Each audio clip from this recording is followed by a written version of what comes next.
Today, when I was doing my grocery shopping, I saw English green peas. And I cannot remember the last time I ate a green pea, but for some reason they inspired me. And recently I've been in a little cooking phase of my life. For the first time in my life, I actually think that I get it when it comes to cooking. Like, I actually think I get it now. I think I understand what the hype is all about. I think I get why the grandmas are so into this shit. You know what I mean? I think I understand why people enjoy cooking. And I've tried to enjoy it in the past, and I've always found it far too tedious and really not that rewarding, if I'm being honest. I always found that going to a restaurant was more rewarding. And although I still love going to a restaurant, don't get me wrong, love it. Love it, love it. One of my favorite things to do in my free time. I finally think I understand what the hype is when it comes to cooking. I think I get it. And it's a hobby for me that's sticking and kind of getting me up in the morning, if I'm being honest. Like, the thought of waking up in the morning and cooking excites me. And that is priceless. Anyway, back to the green peas. I saw these green peas in the grocery store and I had a vision. And my vision was a soup with a basil broth and whole green peas and whole potato. Not whole potato, not like a whole potato, but like pieces of potato. And I was like, a recipe for this must exist. I can't have just come up with this off the dome. Like, I must have seen this before. You know, this must be a recipe that has been circulated through the internet or something. Like, I doubt that I just spontaneously developed this in my brain. So anyway, I bought all of the ingredients that I thought that I could need, and I came home and started researching basil, potato, pea soups. And to my surprise, nothing was coming up that matched what I was envisioning in my head. But I was so determined to make this soup in the way that I was picturing it in my head that I decided that I needed to just do some research and figure out how I could make it without following a recipe from somebody who actually knows what the fuck they're doing. Because I don't know what the fuck I'm doing when it comes to cooking. I still do not know how to properly dice an onion, etc., etc. So I did a lot of research. I probably spent an hour researching, okay, how long do I need to cook potatoes before I put them in the soup? Do I cook them in the soup from start to finish, or do I boil the potatoes before I put them in the soup? Like, what the fuck's going on here? How do I do this so that I don't fail and hate myself? Because there's nothing I hate more than wasting food. And if I make food that tastes really bad and is inedible,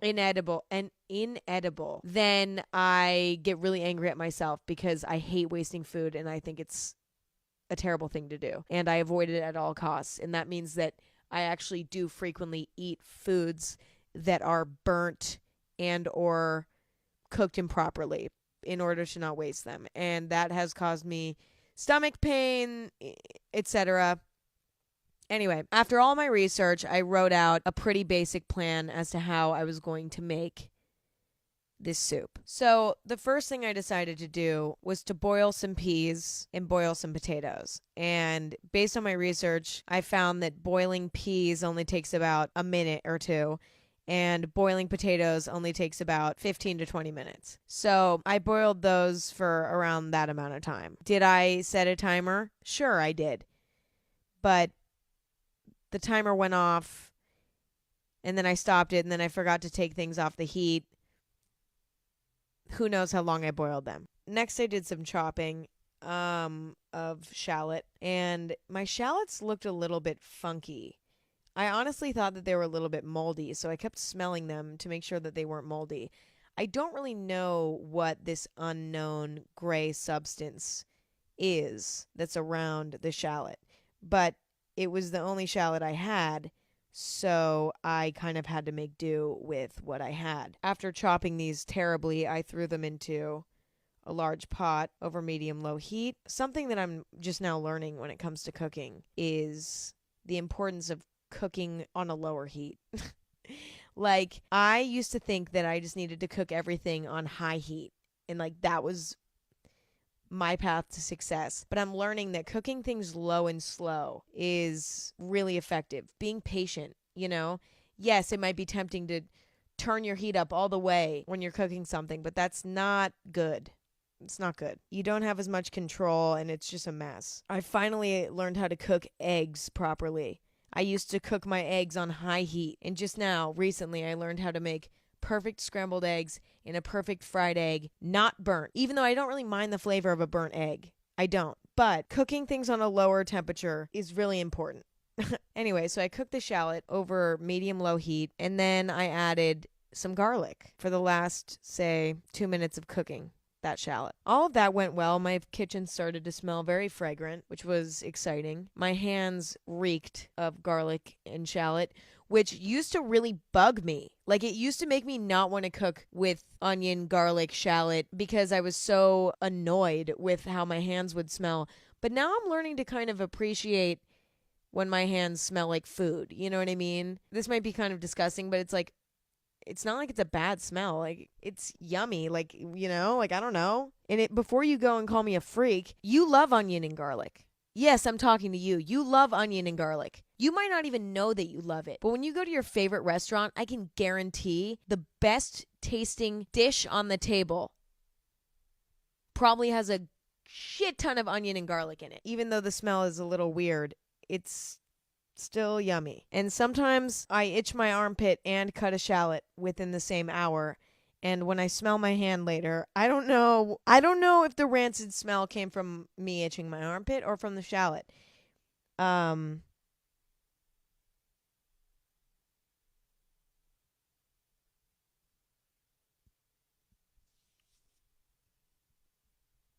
Anyway, so after that, I added 6 cups of water. I added in a teaspoon of salt and a half teaspoon of pepper. I added about 3 tablespoons of this vegetable bouillon, which was kind of intimidating to me because buying a pre-made bouillon, which is basically all of the delicious flavors of a stock packed into a paste so that you can mix it into water and then it flavors the water for soup. Okay. Like, buying a pre-made one is kind of scary, right? Because you don't really know what you're getting yourself into. The flavor is kind of unpredictable, especially if you haven't tried that specific bouillon before. And I've never used bouillon before. To be honest, I've never even made a soup. I've made a curry before, but I've never made a soup. So this whole experience was really scary. I was kind of shooting in the dark here. I was like, I don't know what I'm getting myself into. And then things kind of started to get intense because this next step is kind of when my soup was about to turn into what I had dreamed it to be. It was like all the dirty work was done and it was almost time to assemble. So I removed the pan from the heat, put it into a blender, and added a half a cup of basil and a 1/4 cup of Parmesan. I probably could have added more Parmesan, honestly. I'm going through a cheese phase recently. I went a pretty long time without eating much cheese because I thought that it hurt my stomach, but it turns out it doesn't. And that was some of the best news I've gotten in a long time. Cheese doesn't hurt my stomach. Now, let me tell you, if I drink a glass of milk, it's a completely different story. But cheese, for whatever reason, doesn't bug me. And there is science behind it, and I have done the research, but I don't think anyone cares.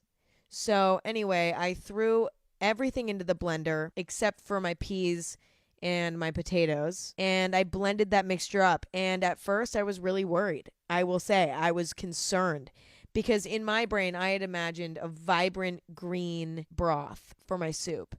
But the vegetable bouillon that I added into the soup base just turned it kind of brown. And after blending in the basil, it was a little bit more green, but it wasn't as green as I imagined. So at this point, I was praying for a miracle because seeing this brown soup base kind of upset me. It was like, wow, my dream is not coming together as I planned. But I didn't give up. And when I tried the soup base, I was shocked at how delicious it was. It was so flavorful, and I was really excited. This kind of put the pep back into my step. I was like, you know what? Maybe shit's not so bad after all. Maybe everything will be okay. But I didn't know for sure yet. I had a very strong fear that I didn't cook my peas and my potatoes correctly. I was very, very, very, very, very, very, very, very, very, very, very, very concerned about this. But, you know, the show must go on. So I added the peas and the potato to the mixture, and I brought it up to a boil one last time. And that was the end of the soup. The soup was done.